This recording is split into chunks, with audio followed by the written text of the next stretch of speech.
In an ancient city perched atop the eastern hills, a wise and humble shepherd named Simeon tended his flock each day. His sheep grazed throughout the green valleys at dawn and sheltered beneath the starlit sky at dusk. Simeon was known not only for his strength in defending the flock from wolves but for his gentleness, carrying the weakest lambs upon his own shoulders, mending wounds, and calming fears with a low, patient song. In the city, there also lived a prince, celebrated for his royal birth and feared for his authority. The prince's palace overlooked the entire region, and he ruled with a scepter of iron, never seen among his people but always felt, for his decrees carried the threat of harsh punishment. The prince trusted in his lineage, confident that power alone preserved order and demanded loyalty. One bitter winter, a terrible plague swept through the city and fields.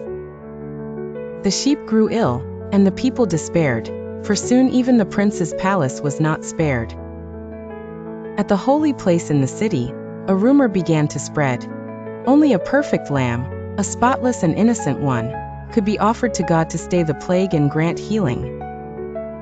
The prince, seeking to save his reign and reputation, sent his servants to seize the best lamb from the flocks. But when Simeon heard, he wrapped his warmest cloak around his own shoulders and came to the palace gate. "Let me go in place of my lamb," he declared before the astonished crowd.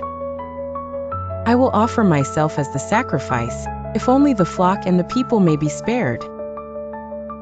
The prince scoffed at Simeon's madness, yet the sages among the people recognized a deep mystery in his self-offering. In the silence, the prince realized that while he wielded power from above, Simeon led with love from below. In shame and wonder, he asked Simeon to enter the sanctuary with the lamb he carried. There, the shepherd knelt, and with tears and prayers offered the lamb, not out of compulsion but boundless compassion. As dawn broke, the plague began to lift. The people remembered that their deliverance came not from the one seated high in the palace, but from the shepherd willing to become least for the sake of his flock. Not by might, but by humility, had they been saved.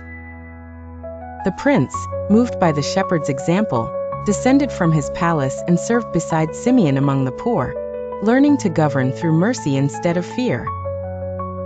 Thus, in the story that would be told and retold for generations, the shepherd's gift became a sign and shadow of the greater shepherd to come, the one who would become the lamb for all, and by whose self-giving love the world would be healed.